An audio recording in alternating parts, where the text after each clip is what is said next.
طه ما أنزلنا عليك القرآن لتشقى إلا تذكرة لمن يخشى تنزيلا ممن خلق الأرض والسماوات العلى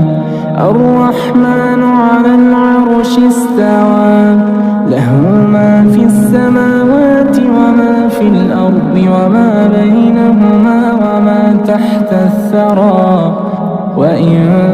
تجهر بالقول فإنه يعلم السر وأخفى الله لا إله إلا هو له الأسماء الحسنى وهل أتاك حديث